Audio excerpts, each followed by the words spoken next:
School of Broadcasting. All Noise Radio is an internet radio station that's fully produced by graduates of the Connecticut School of Broadcasting. From modern rock to old school hip-hop, country to classical, news, talk, sports, and more. It's the noise you can't ignore. Log on to allnoiseradio.com. Fire up the station. Find out more about your favorite jocks. Get the latest CSB news and more. Plus, you can take All Noise Radio with you on the go for free. Just download the Live 365 app to your iPhone, iPod Touch, or BlackBerry and search All Noise Radio. Check out Toronto's broadcasters today at allnoiseradio.com. Powered by the Connecticut School of Broadcasting. Sit back down and shut your trap. It's time for Keeping sports with them fresh, right here on All Noise Radio. Are you ready? Well, I'll need some beer. You have to ask me nicely. Come on now, don't be bashful. Place with the best sports talk and news surrounding each game. I can prove it with my usual flawless logic. Hey man, this time I'm gonna do it my way. What's your name again? And now, here's your host, M3, Mike Rosansky. Coming to you from Cherry Hill, New Jersey. It's time for Keeping It Sports with M3, powered by the Connecticut School of Broadcasting.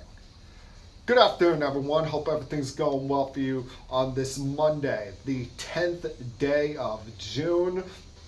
Doesn't feel much like June out there today, especially, damn, I mean, can it stop with this nonsense of raining once every 3 days and we can actually get on with enjoying the summer? Hell, let the softball team that I manage, rec softball team over at Park and Freehold, New Jersey here. Can you let us actually play a game for once? We just got our doubleheader right now, so it's got me a little bit down in the dumps, but I'm going to try and come at you high spirit here for the next hour or so. A lot of things to talk about. Got the Subway Series hopefully getting going tonight. Talk about some things going on in baseball, signings, a trade actually taking place. One athlete looking to get traded and maybe needing to calm things down. A big contract extension given out over the weekend, as well as more rumors in the summer of fun coming up here in the NBA in just about 3 weeks. Before we get to that, we still got the NBA Finals going on, but I can't even believe we're at this point in the NBA Finals. The fact that we are going into a Game 5 tonight with one team 1 game away from winning the championship. I know it's not the Golden State Warriors, it's the Toronto Raptors, leading this series 3 games to 1. Now, if you told me after 2 games that these two teams would be tied up, that these two teams would go back to Oracle 1-1. I'm like, all right, that's no surprise there. I expected Toronto to get game 1 with the long layoff for Golden State, but I expected the Warriors to adjust and win game 2, not in the fashion that they did, and again, the kind of performance that they got out of Boogie Cousins and just obliterating the Raptors in the third quarter, even though that's been kind of their quarter through this dynasty they've been on. But I would have expected that. The last thing in the world I thought was going to happen, though, is that they would go to Oracle and the Raptors would win not just 1, but both game 3 and 4 in this series in a somewhat overwhelming fashion. Because, let's face it, you know it was probably a 40-60 divide on the chances that Klay Thompson would play in Game 3. He wanted to give it a go. He begged, pleaded with the coaching staff, the front office, but they decided discretion is the better part of valor and held him out for Game 3, and it was clear as day the game plan that the Raptors decided to go with here. Said, all right, we're going to let Steph Curry do whatever the hell he wants. He wants to go for damn near 50 points. He wants to shoot the daylights out. Fine. But we're not going to let anyone else other than Curry beat us in this game. And that's what happened. Steph Curry goes out there and puts up 47 points, ties a career high in the postseason. While shooting at 14 for 31, was 13 for 14 from the foul line. First time in seemingly forever he missed a foul shot in the finals, and 6 for 14 from behind 3. And he got no help whatsoever because the rest of his team scores in total 62 points, shoots 36% from the field, was 6 for 22 from the three-point arc, and went 12 for 26 from behind the foul line. I mean, they missing foul shot after foul shot after foul shot. And, you know, in a moment where you're missing one of your all-stars, you're expecting someone to step up. You're expecting someone to be that second guy. I mean, the opportunity was sitting right there for someone, whether it be Draymond Green, whether it be DeMarcus Cousins, who flat out embarrassed himself. The fact that he goes 1 for 7 from the field, turns the ball over 3 times in 19 minutes, and he's essentially getting schooled all night by Marc Gasol, who's getting every second chance point, is getting to all the 50-50 balls under the rim. He's looking like the guy that's a former multi-time All-Star. He's looking like the guy who, without the injuries the last several years, people thought would get the max contract extension. He's looking like the guy that is in his late 20s, looking to get paid this summer, rather than the guy who's in his mid-30s and trying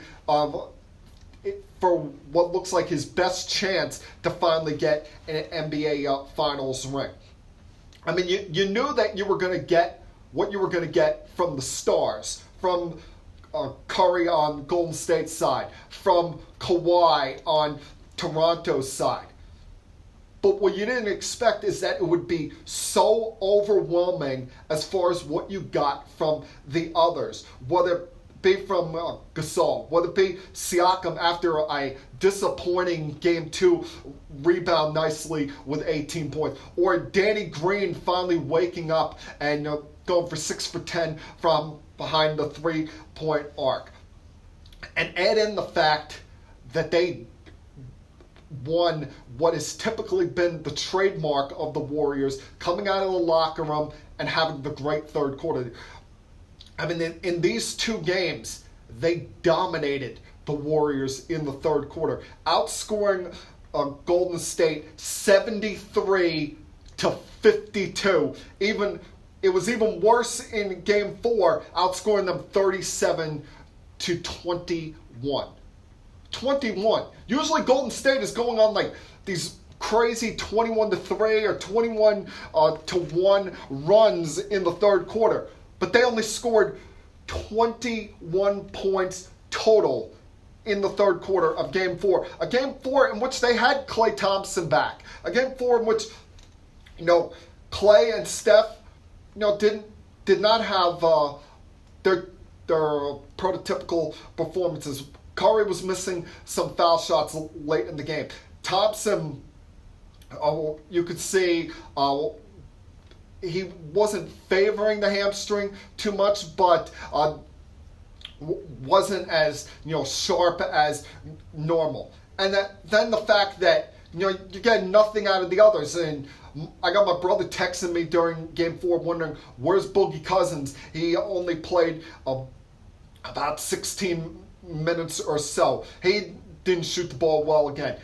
Andre Iguodala looks like he's 50 years old the way he's played in these last 2 games. I understand he's battling through some injuries, but I mean, he's looking closer to being part of a retirement home than being a contributing piece in an NBA playoff game. I mean, 38 minutes of an NBA Finals game, he scores 3 points.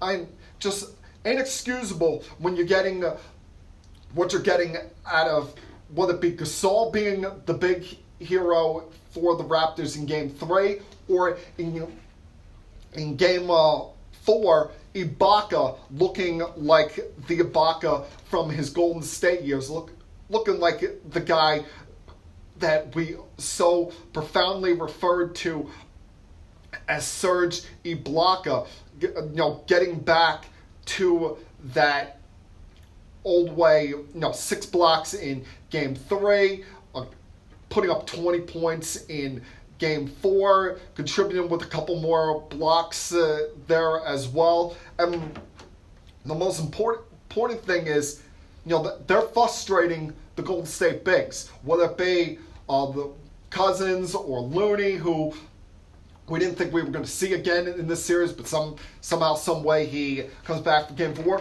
or even Draymond Green, who we're given so much credit for showing some composure early in this postseason. Now he's once again getting teed up. Now he's gone back to the Draymond of old, where he's whining, he's complaining, he's getting in arguments with the officials on seemingly every foul called against him, and it's just, it's weird to see this. It's weird to see Golden State in this situation. It's weird to see them losing postseason games. I mean, we've seen them lose games in the postseason games at home before, but to lose back-to-back postseason games in the same series, losing Game 3 and Game 4 in almost as matter-of-fact fashion in the second half of these games as they have been, it's just, it's kind of surprising. It's kind of surprising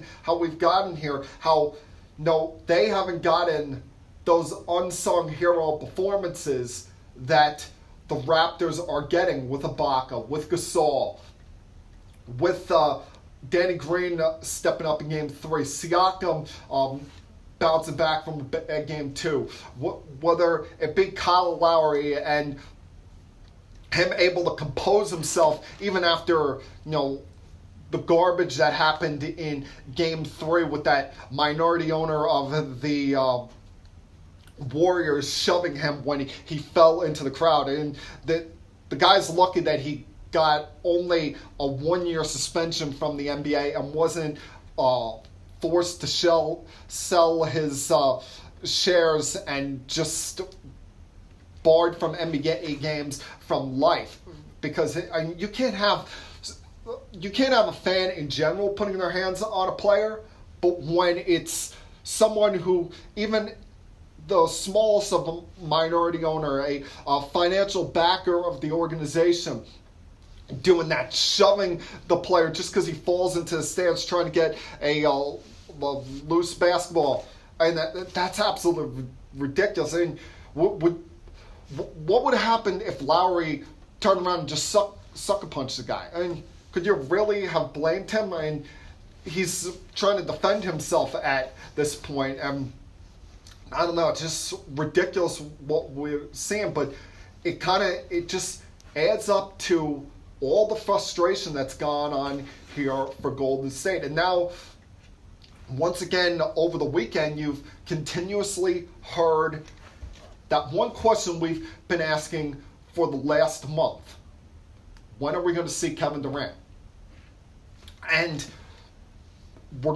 it looks like we're going to see him tonight, Game 5. It looks, by every report, Kevin Durant's going to give it a go. And, hey, why the hell not at this point? I mean, Golden State's backs are up against the wall. This could be the last game of their season. Down 3-1 going up to Toronto. They got to win to survive, keep this series going, allow for one more game at Oracle before they close that place down after this year. So why the hell not? What I don't like, though, is the fact that there's been so much questioning of the legitimacy of Kevin Durant's injury, or questioning, does he want to come back this year? I mean, this guy is a basketball savant. This guy, it's basketball first. To everything you hear about him, he sounds like one of these guys that you're going to have to essentially rip the jersey off him when it's all said and done. I can't even believe we've had people, whether it's been in the media and all the speculation, or people in the organization, there's been guys off the record saying that, thinking that he should have played Game 4. That this is not, Klay Thompson and a hamstring injury where he could have played in Game 3, but they thought it was better to give it a couple extra days rather than force the issue. No, we're talking about a calf strain here. What in some medical reviews is a partial tear there. And if you remember the situation, he comes down kind of awkwardly after making a long-distance shot.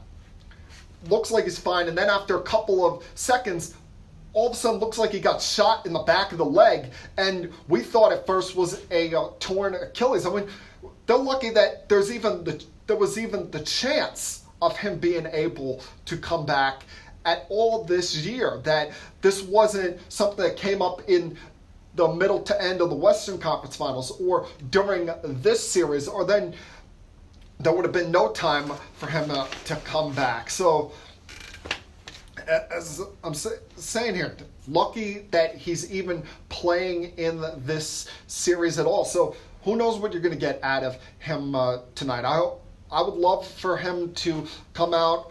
In all likelihood, will be coming off the bench. Give them 25 to 30 minutes and put up 35 and force a Game 6 here. Keep this season going on as long as possible. But as I said, it's been a month since he played, so who knows what you're going to get out of him, because he's had one practice. He practiced yesterday for the first time in about a month. And can he be the hero? Can he be the savior that forces this series on?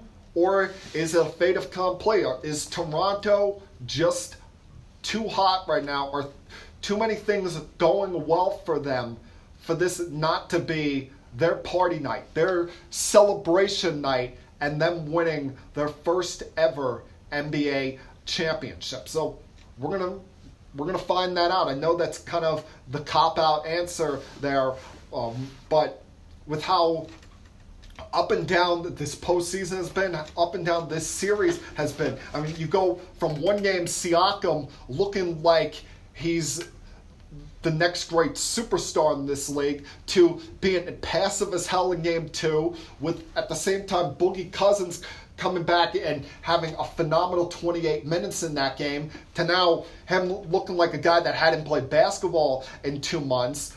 Klay's injury, I mean, it's been just one storyline after another in this series that it's hard to even make a prediction and give any expectations of what's going to go down tonight when they're back in Toronto, Canada.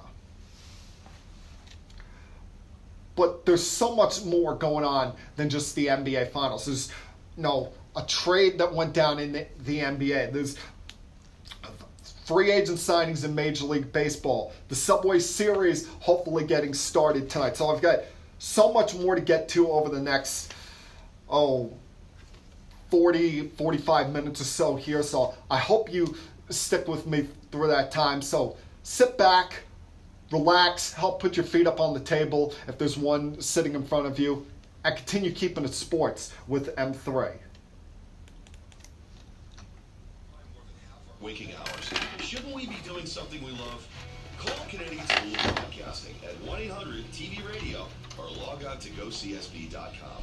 Since 1964, Connecticut School of Broadcasting, with a network of 12 campuses from Massachusetts to Miami, has helped place thousands of grads as DJs, sportscasters, entertainment reporters, behind the scenes in audio and video production, every aspect of the broadcast media.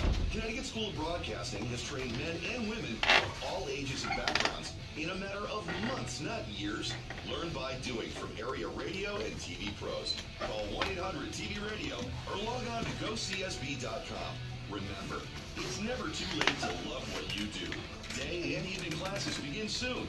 Get trained. Get connected now.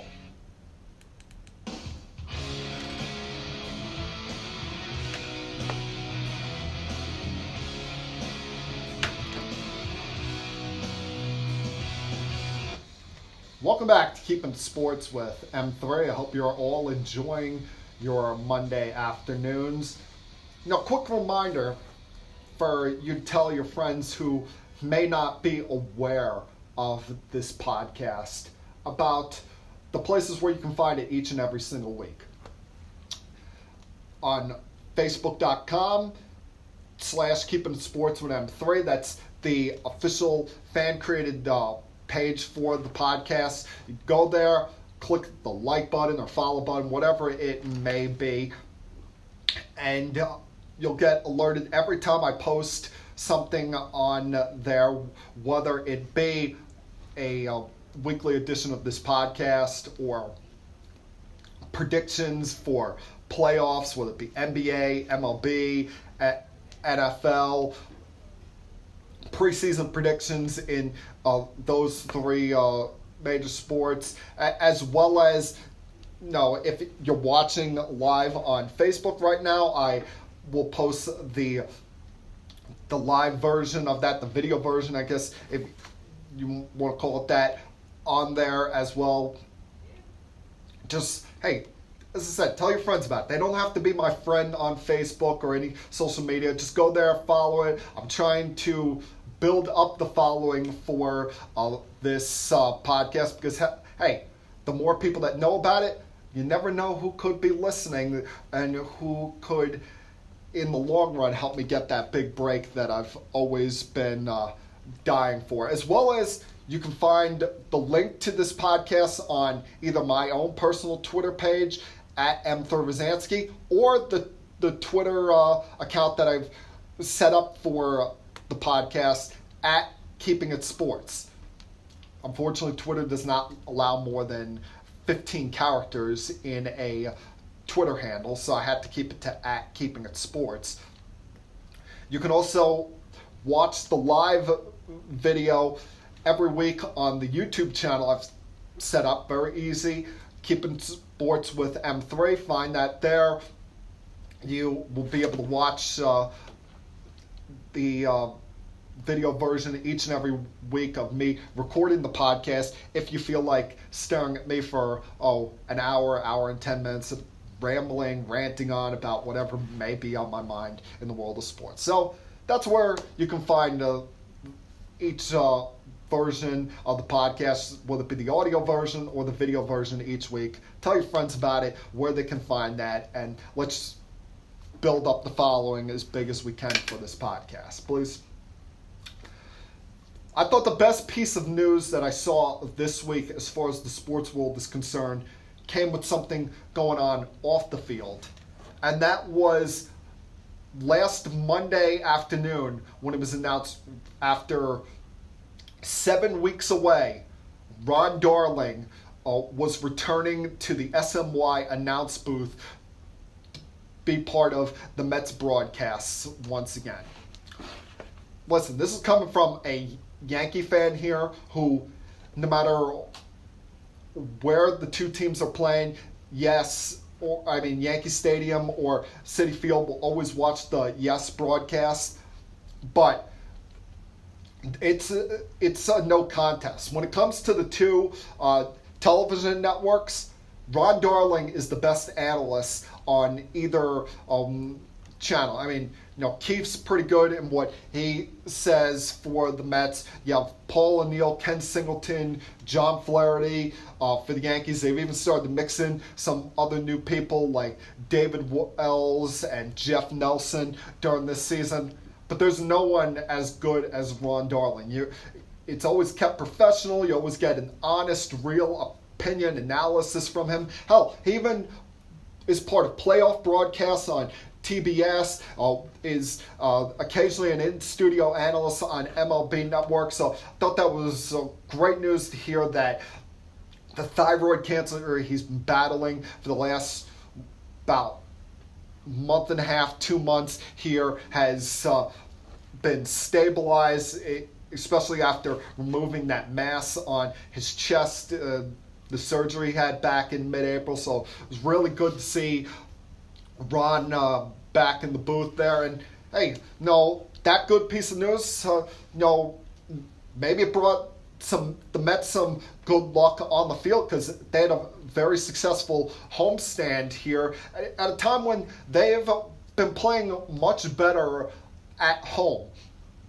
That the Citi Field used to, for some reason, be a house of horrors for the Mets, but as of recently, they're 13-3 in their last 16 home games, including on this homestand, winning 2 out of 3 from the Giants and 2 out of 3 against the Rockies. Now, let's face it, they probably should have swept the Giants, especially with that bonehead decision by Mickey Callaway last Tuesday night, when with 2 outs in the 7th inning, he pulls Noah Syndergaard, who gave up 2 runs early, but was starting to cruise.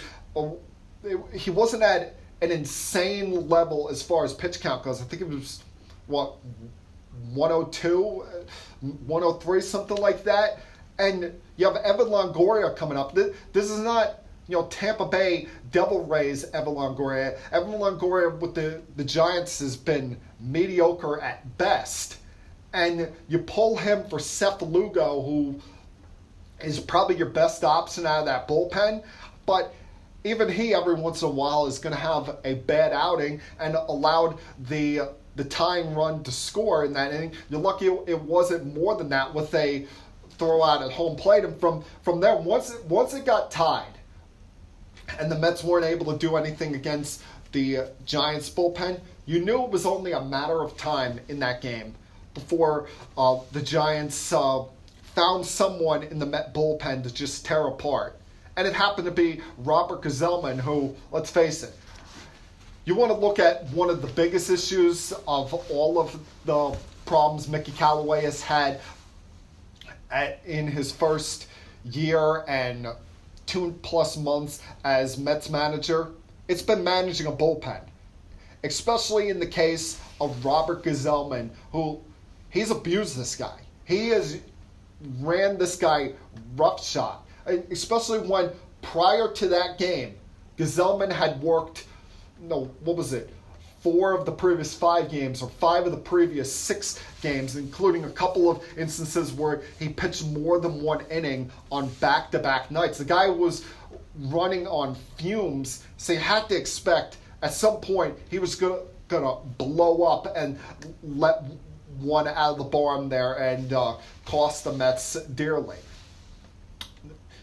They were able to rebound from that, winning the next 2, surprisingly get a complete game from Jason Vargas, of all people, who we got to give him some credit. He's pitched reasonably well this season for the Mets, even by his standards.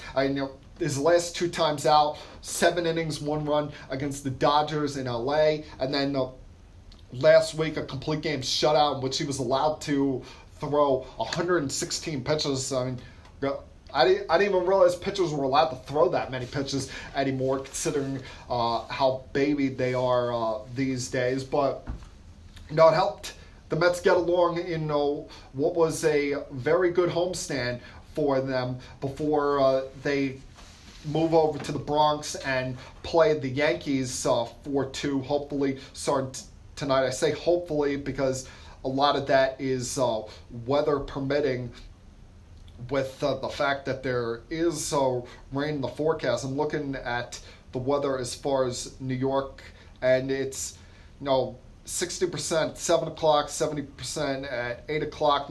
It's going to be pretty much raining all night. So I'm not sure if they're going to be able to get this one in. And if they're not, what are they going to do? Going to do a doubleheader tomorrow, or going to find another off day? Because they can't use Yankee Stadium on Wednesday due to the fact that I think there's some either high school or junior high school baseball events going on there, and that'd be tough to screw those kids over like that, taking that day away from them. So not sure when they'd be able to get this game in if they can. Especially tomorrow's looking good, but who knows if the Mets are going to be willing to do a doubleheader with the Yanks.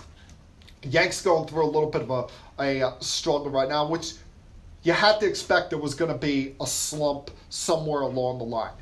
Winning 10 straight series, over a 28-game stretch, they went 21-7, and now on this recent road trip, they lose 2 out of 3 in Toronto, 2 out of 3 in Cleveland, had to win the last game of each series to salvage those series, but got big-time performance by J. Happ in the final game of the Toronto series, and then yesterday's performance with the bullpen, which yesterday should be the clear example for the Yankees on why they should never use an opener again.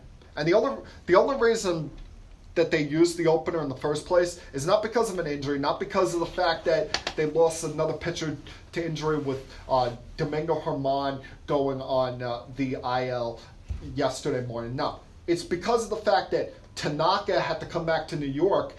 His wife gave birth to their second child. Congratulations to the Tanaka family on that. But they didn't have a starter in AAA lined up due to the fact I think Chance Adams, the only starter they have in AAA that's on the 40-man roster, pitched last Thursday, so he wasn't lined up. So they started Chad Green for 2 innings, went to Nestor Cortez Jr. for 3 innings, and he actually pitched really well, went 3 innings, but after that they went with Kane, Lee, Ottavino, Britton, Chapman, because all of those guys were rested, each had at least 2 days off. But my biggest problem with the opener is, A, I look at it as a gimmick. B, the fact that you look around this rotation, the fact that more times than not, J. Happ's only giving you 6 innings. More times than not, CC's only giving you 5 innings. You have Paxton on somewhat of a pitch count recently because he's just come back off the injured list. So you're using a lot of guys out of the bullpen each night. You're sometimes having them get as many as 12 outs each night. And with the fact that you're using Green as an opener, so he can't be used so often for these multi-inning roles out of the pen. Ottavino, Britton, Canely, Chapman, they're all, for the most part, 1-inning guys. And the rest of them, you don't trust out there. And Hale's been okay. Sessa and Holder have gone back to being what you would expect them to be. You are overworking this bullpen, and it's coming at a time where Domingo Germán just went on the IL for a hip flexor strain, and how convenient is that? After giving up 8 home runs in his last 3 starts, now we're hearing about a hip flexor strain. And there's been a setback to Dylan Betances in his rehab down in Tampa. Now, I haven't seen an update yet today. There's been talk maybe at some point this afternoon, after seeing the doctors and getting an MRI, they provide us an update on what's going on with Betances. But it's just, no, it's not good news right now. And no, you can't. The The third problem I've always had with the opener thing is the guy who starts the game for you, which has been Chad Green in this case, at the most is going to give you 2 innings. Then you have your bulk guy, which has been Cortez Jr., who comes in and gives you 3 or 4 innings. After that, you're going to a bunch of 1-inning guys. So in all likelihood, you're using 5, maybe sometimes as many as 6 guys to all pitch for you in one game. And you're expecting them all to be, lights out. You use that many guys out of the bullpen, you're asking for. You're essentially searching for the guy that's not going to have it that day, and at some point it's going to come back and bite you in the rear end. And it finally did yesterday. Canely had his first really bad outing of the year. Ottavino gives up the game-tying homer to Bowers with 1 out in the 7th inning. Chapman probably should have been dealt a better fate in the 9th inning, if not for an error by Didi Gregorius. I mean, you got lucky by having it go to extras, and then after Hicks's double to score Maben in the top of the 10th, Stephen Tarpley, who got called up yesterday morning, comes in and strikes out the side in the 10th inning to save your rear end. So, I mean, enough of this crap. I've looked at the Yankee pitching rotation right now, all right? It's Tanaka and Paxton in these next 2 games. You got a day off Wednesday before Happ and Sabathia are back on the mound. You can either do one of 2 things. You can skip the 5th spot and have your 4 main guys go against the White Sox in the 4-game series. And then bring Chance Adams, who's scheduled to pitch tomorrow for Scranton Wilkes-Barre, have him pitch next Monday. Or, if you want to give CC an extra day, what you do is you have Chance Adams pitch a 1-inning start tomorrow night in Scranton and bring him up to pitch on Friday night. Give CC an extra day, or have him pitch on Thursday. One of those. But you cannot keep going to this opener. You cannot keep doing this where you're relying on 5 to 6 guys all pitching in the same game. Because eventually it's going to come back to bite you. Luckily, the Yankees offense bailed them out yesterday and won that game late, with Clint Frazier's sac fly in the 9th, and then once again with Hicks's double in the 10th. But it's not always going to work out that way. One of these days, it's going to really screw the Yankees over. And I'd rather a real starter out there give me at least 6 innings than this garbage of where I'm burning out the bullpen when I know there's other starters I have in the rotation that are not going to give me that length of past 5 or 6 innings. So, enough with the gimmick crap. All right, while I try and compose myself, I'm going to take another break here. But come back on the other side, we'll get to some more things going on in Major League Baseball right now.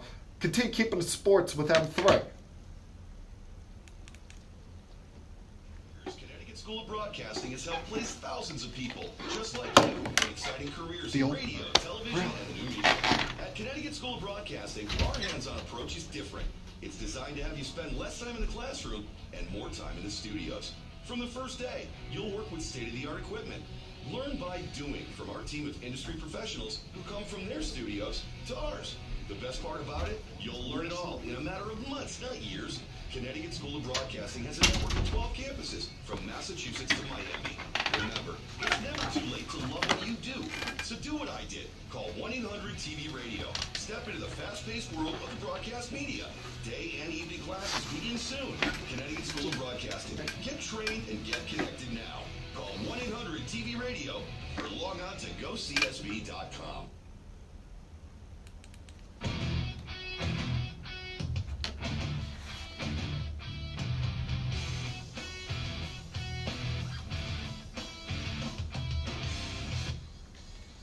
Welcome back to Keeping the Sports with M3.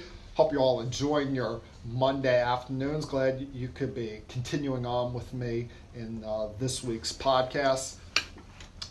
As you guys may realize by now, I am very passionate about my opinions, my takes in sports, and I like to think I'm a very fair person as well. I will give credit where credit is due. I will rip others when they need to be ripped. I will also come down very harshly in some of my angst against certain rivals of the teams I root for, whether it be any team, I guess, from the New England area, whether it be the Flyers in hockey, or it be the Dolphins, Bills, or Giants in the NFL, whether it be in baseball, anybody in the AL East. But at the same time, I realize that just like I am, they're human beings as well. They're human beings doing something that I could never be capable of doing, and that's playing at a very high level in athletic endeavor. So when I hear news like I heard last night, it makes me a little bit sick to my stomach. And the news, of course, I'm talking about is what happened to former Red Sox David Ortiz down in the Dominican Republic. Last night I'm flipping around channels, watching TV at about 10:15, and my brother is over the house, and he tells me that he's reading reports on Twitter that David Ortiz was shot down in the Dominican Republic. And I'm like, what? How could he be shot? He's so beloved and revered down there. He's a god to those people down there. Who the hell would want to shoot him? And as it turns out, he was at, I guess it was like some kind of entertainment complex or whatever, out, partying with some close friends, family members, and there was some kind of robbery, I guess, taking place, or some lunatic went nuts and just pulls out a gun and shoots shoots Ortiz in the back. The bullet flies through his back out the lower part of his body, and thankfully he was rushed right to the hospital, and they were able to get the situation under wraps. They were able to get him into stable condition. The surgery did take a while to complete, but thankfully he is in stable condition. Does sound like he's going to make a full recovery after surgery last night, but you look at what happened to him. He suffered some liver damage. They had to remove his gallbladder, had to remove part of intestines and colon, and just an awful thing that Ortiz had to go through. I mean, listen, I've had my opinions, my takes on David Ortiz, the player. I think there's been some things over the course of his playing days that he got a free pass from by both the public and by the media. But in no way, shape, or form would I ever wish him or anyone else on any rival team of the teams I root for any ill will, any injury, suffering. So hopefully, for Big Papi's sake, he gets through this quick, makes a fast recovery, and just gets back to enjoying his post-playing life, whether it's back here in the States or remaining down there in the Dominican Republic. Because, as I said, no matter, you can cheer, boo, curse out, hate these players, love them, all you want. But at the end of the day, they're human beings just like you and I. So all the best to Big Papi as he makes a full recovery, hopefully makes a full speedy recovery in this situation. Now, on a lesser note, last week the Phillies were dealt a bit of a blow as far as injuries go on the roster, losing another player after they've been without David Robertson for a while now. Now they lose their leadoff hitter in Andrew McCutchen, and it was a non-contact injury once again, and he tears his ACL, knocking him out for the season. And it sucks for Kutch because he was off to a decent start to his season. It was surprising the length of the contract that the Phillies gave him. But you look at the start of the year this guy got off to, 10 home runs already this year. His average wasn't great, but he had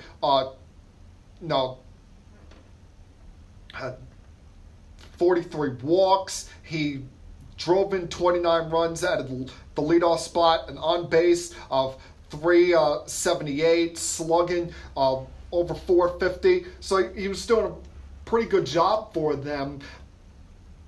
By no means all-star numbers, but kind of resemblance of the player he's been his entire career. And now he's knocked out for the rest of the season. So it comes at a weird time for the Phillies because just a day or so before that, they make a trade for Jay Bruce from the Seattle Mariners, where they essentially take on a small portion of the contract that Jay Bruce has remaining compared to what the Mariners and still a little bit what the Mets have to pay him. And he's gotten off to a really good start for the Phillies. Comes at a time when they needed it, because listen, Jay Bruce has always been a very streaky hitter over his career, so he's not going to remain hitting 380 with 4 home runs and 11 RBIs over the course of continuous 6-game stretches here. But they've needed that with the blow that they got dealt in their outfield there. Now, the Phillies, in a back and forth battle in the NL East here with the Atlanta Braves, it couldn't have come at a moment too soon for them. So, good for Bruce, but it sucks to see that happen to Kutch there, getting knocked out for the season with that kind of injury. As expected, this week both Craig Kimbrel and Dallas Keuchel finally got signed. You knew as soon as the draft pick compensation was removed from their names that the signings were going to come reasonably quickly here, with Kimbrel coming first, signing not just a one-year deal, but he signed a multi-year deal with the Chicago Cubs. It's prorated this year, but over the course of the deal, he's going to make $43 million through the rest of this year, next year, and the year after. And let's face it, the biggest glaring weakness with the Cubs is their bullpen, because they've had injuries with Pedro Strop. Hell, I'm not sure if Brandon Morrow has even actually ever pitched for the Cubs.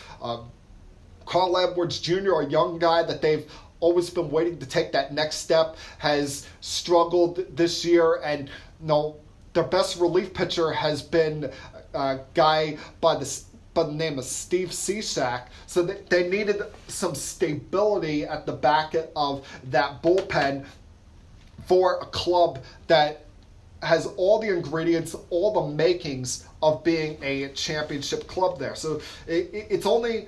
The only question now is, when is Kimbrel going to be ready? When is he going to be able to pitch for them? Is it going to be at all this month, or they're going to have to wait until July?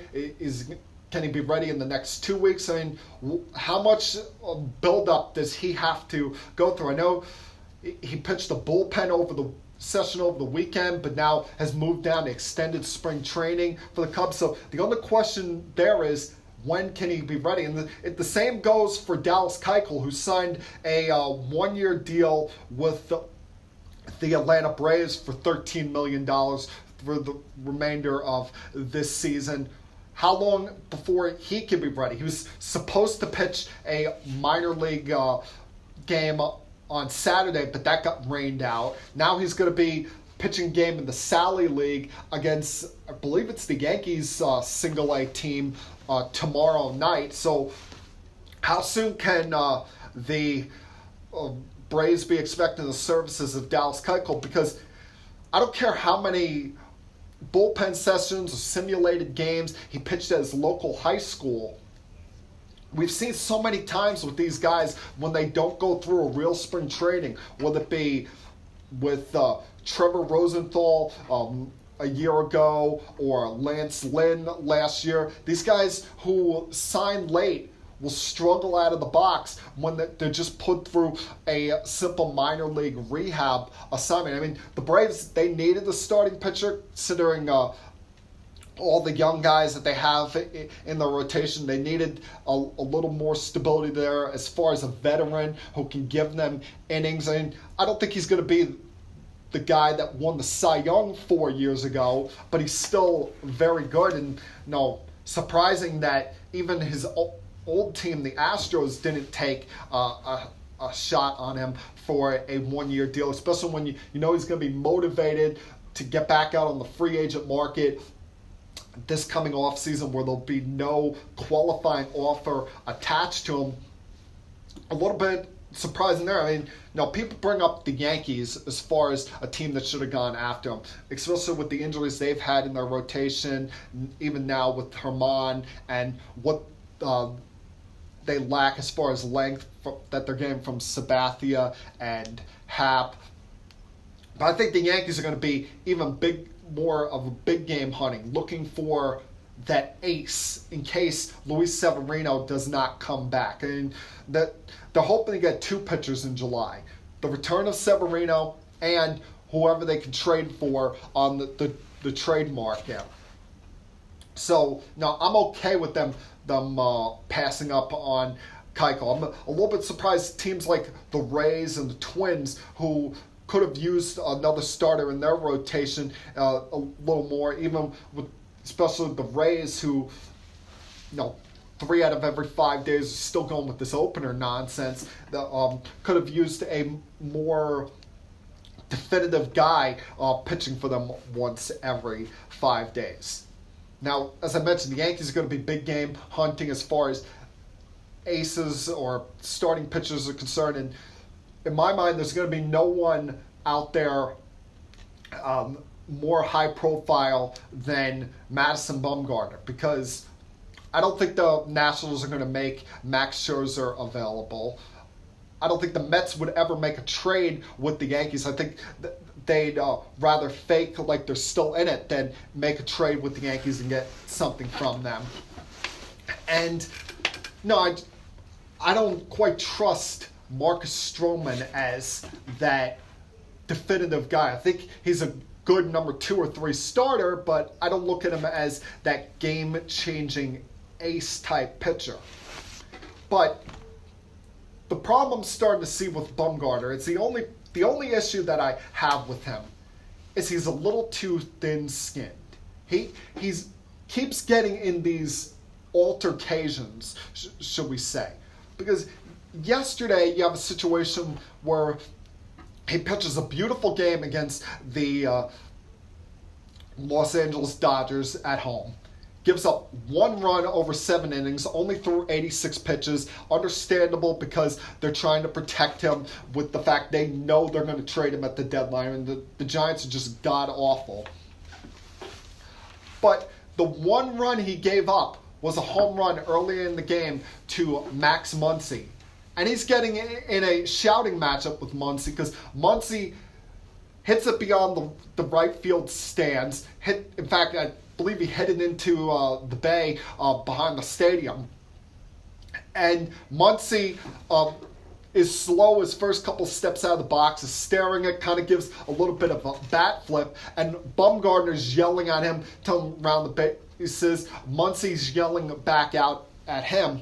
A lot of people you've seen on TV have been given their takes, what side they're on, and quite frankly, I'm on no one's side here, because in the case of Madison Bumgarner, throw the hell up. All right, people are going to hit home runs. People are going to celebrate, show emotion. It's just the way the game is these days. If you don't want him to celebrate, if you don't want him to show that kind of exuberance, especially it wasn't a cheapie. He hit one into McCovey Cove there. It was a splashdown kind of situation. If you want him celebrating, then don't give up a home run. Keep the ball in the ballpark. At the same time, though, Max Muncy needs to calm the hell down. All right? You've been a good player now for about a year. All of about 5 minutes. After toiling away for years and being a nothing, a nobody in the Oakland A's system, the Dodgers make a trade for you prior to last year, and you turn it into a phenomenon for them. You had 35 home runs last year, moving around the field over the course of 137 games. This year, you're already at 13 home runs. I don't think... listen, I'm all for guys showing excitement, exuberance, but also, when you're someone who's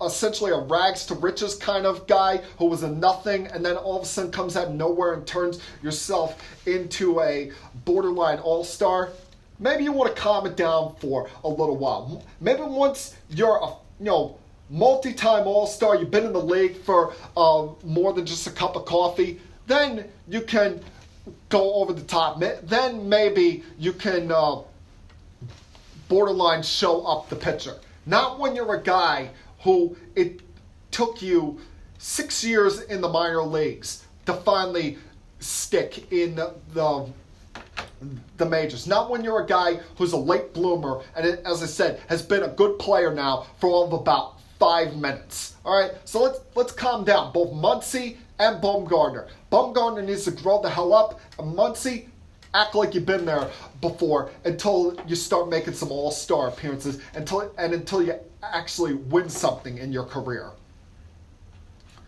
Gotta take one last break here. Come back on the other side. We'll close things out. This is Keeping It Sports with M3. Connecticut School of Broadcasting founder Dick Robinson. You know, the media business has changed a lot since I was in 1964. Now media content is everywhere. On air, online, on the go. More than ever, companies are looking for people to help drive this new media. At Connecticut School of Broadcasting, you'll get hands-on training on the latest software and equipment in a matter of months, not years. Connecticut School of Broadcasting has placed thousands of grads in broadcast media careers. It's all about versatility.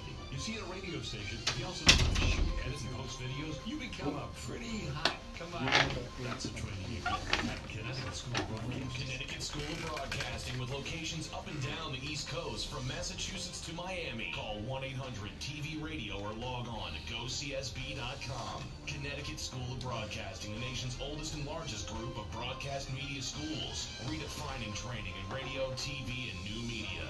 Get trained. Get connected. 1-800-TV-RADIO.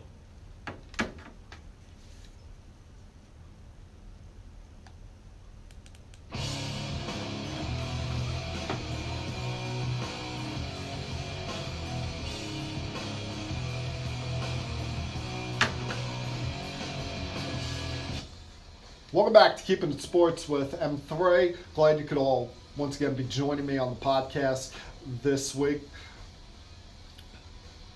Finally, it took about, 3 weeks, close to a month, but the New York Jets finally have their man, finally have a general manager in place after on I think it was late Friday night, agreeing to a 6-year contract with Joe Douglas out of the Eagles organization. And you figured the whole time that it was going to be this guy. They just had to go through the process. I guess they used to say, as you had to oblige by the Rooney Rule, interview multiple candidates, and you knew that the Jets wanted to get this done as fast as possible, especially when you see on Friday the Houston Texans fired their general manager, and they've been known in the past to be interested in Douglas. Oh, listen, gave him a 6-year contract, so that means, him and Gates, if you didn't realize this before, are now essentially tied at the hip, meaning he's going to be here for a while, and Gates is going to be here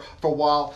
I don't like how we got to this point. I'm still not the biggest fan in the world of Adam Gase. He's got to prove it to me here. I don't care if he went to the playoffs in his first year as Dolphins head coach. It was still downhill from there after that, and he made a lot of enemies as far as his roster. But on the other end, maybe it's a good thing, because you find it more and more times that when the players like the head coach, it usually means that that's a coach that will let them get away with more garbage. So, no, in the end, all that matters is 2 things: the development of this quarterback and eventually winning a Super Bowl.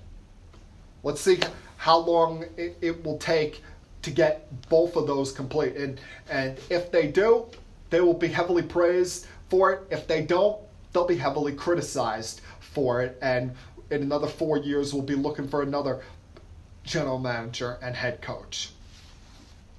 Other big news I saw in the NFL this weekend was the contract extension given out to Carson Wentz. Signed a 4-year, $128 million contract that will take him through the 2024 season. It's essentially a 6-year deal, because you add in the 2 years that he still had on his contract. It turns out to be 6 years, $154 million. And what's smart about this is getting out in front and being the first as far as teams with quarterbacks from that same draft to sign their quarterback to an extension. Because remember, the Rams eventually got to lock up Jared Goff. The Cowboys eventually have to lock up their young quarterback in Dak Prescott.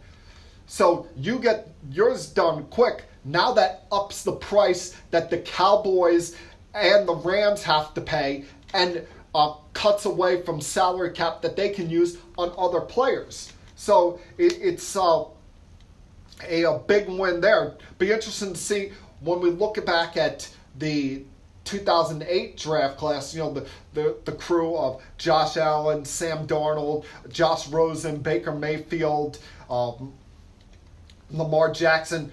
When it comes time for those guys to get their extensions, which is the team that jumps out in front first to get their young guy locked up to a contract? Now, I know people are going to bring up with Wentz saying, the last 2 years he's been injury riddled. The torn ACL 2 years ago. Last year missing the final month of the season with the back injury. But when he's on the field, this guy's a highly successful quarterback. And that's the key. Keeping him on the field. So if he's, as long as he's healthy, I've got no doubts that he's going to live up to the contract. He's shown me nothing, whether it be his time at North Dakota State in college or now in the NFL with the Eagles, that this guy's not a big-time quarterback. Just got to protect him. Keep him on the field. Because you talk about arm strength, mobility, awareness, decision-making. He's got all of that. Just the biggest thing is protecting him and keeping him on the field. I always say availability is the best ability. So just keep him on the field, and there's no question in my mind that this guy will be a top quarterback for years to come there in the city of brotherly love. couple quick NBA things before I go. Number one, I saw on the ESPN.com this morning that Tony Parker announced his retirement after 18 seasons in the NBA.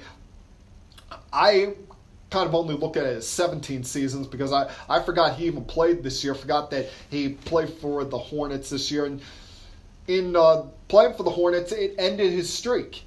He made the postseason every year of his NBA career up until now.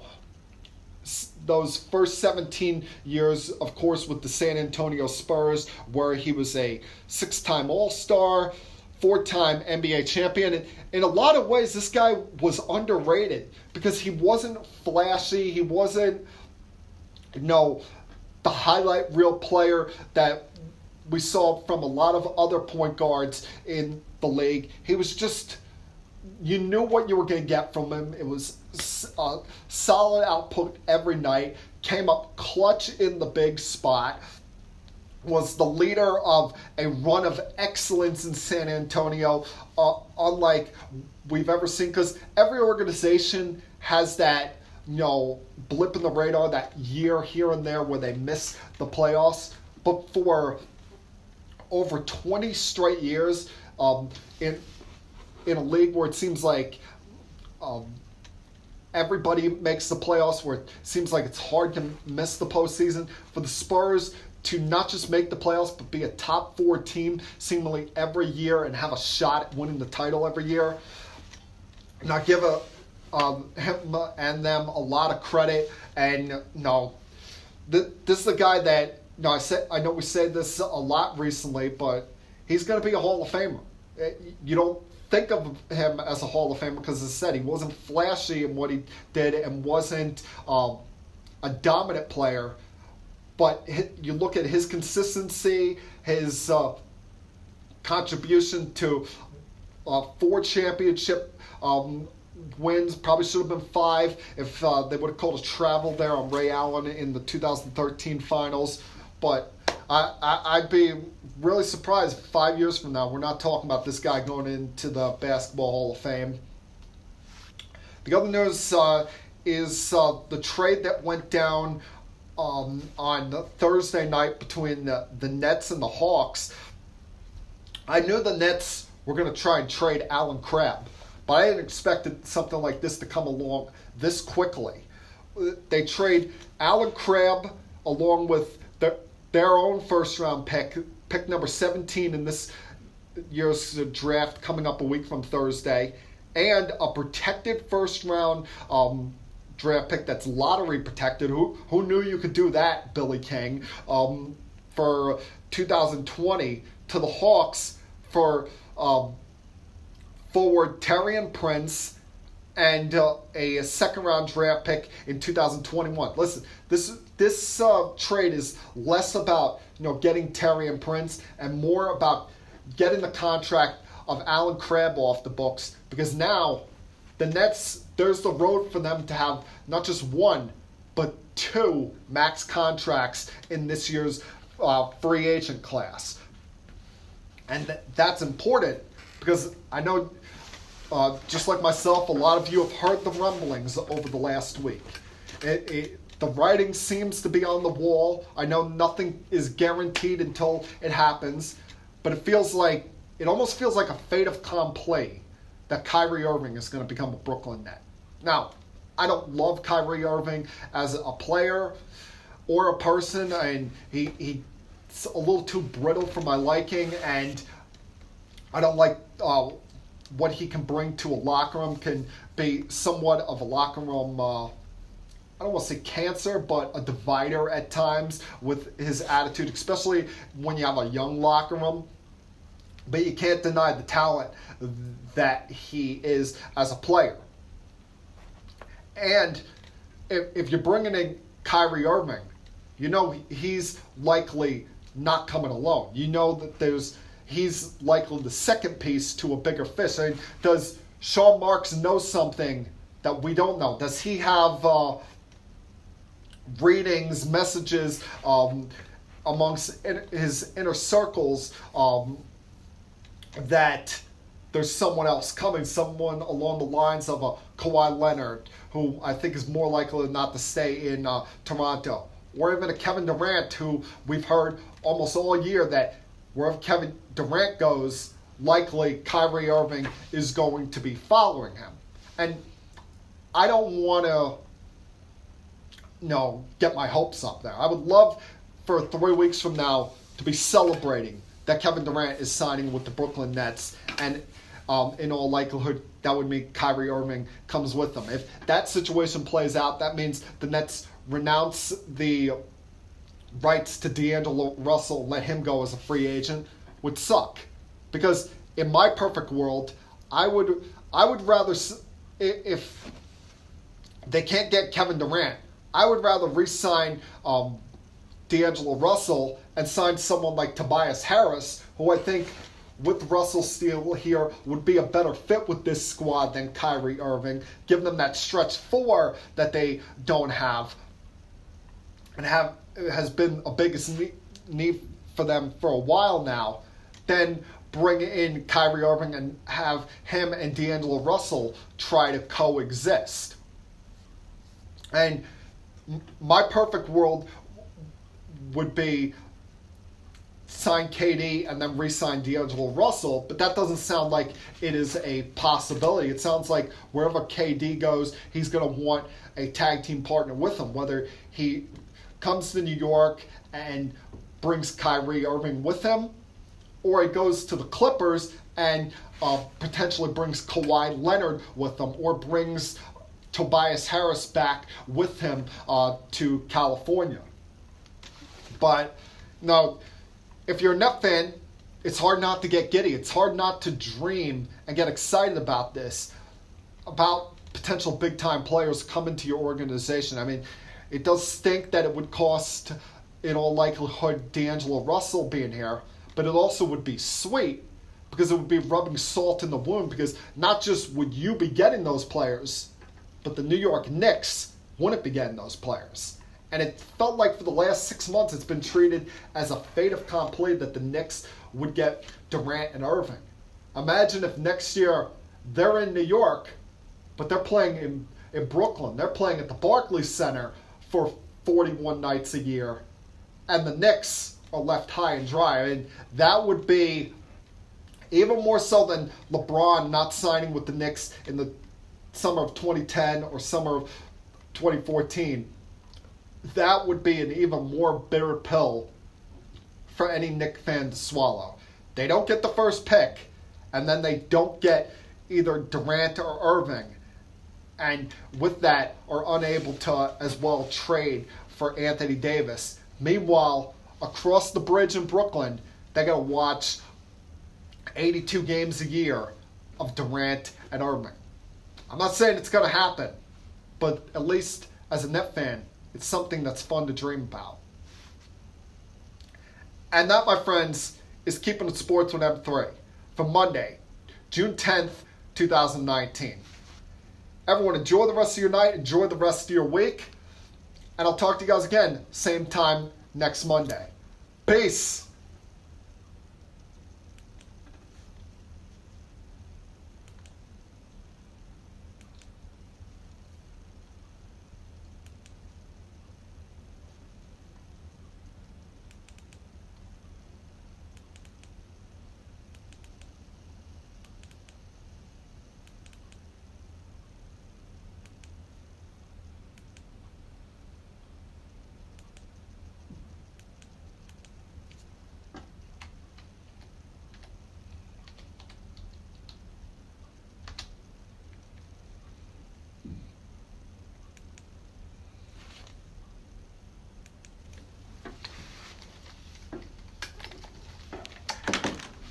All right. Thanks for checking out the podcast this week. Remember, anytime you want to send me any questions, comments, thoughts, opinions, send it to the Keeping It Sports with M3 Twitter account at Keeping It Sports. Gotta get the hell out of here now because some other guys are ready to use the studio, go into the classroom and edit this. But as mentioned before, check out the podcast version if you don't want to look at me for an hour. Facebook.com/Keeping It Sports with M3. Other than that, everyone, Enjoy the rest of your Monday. I'll talk to you guys again same time next week. Peace.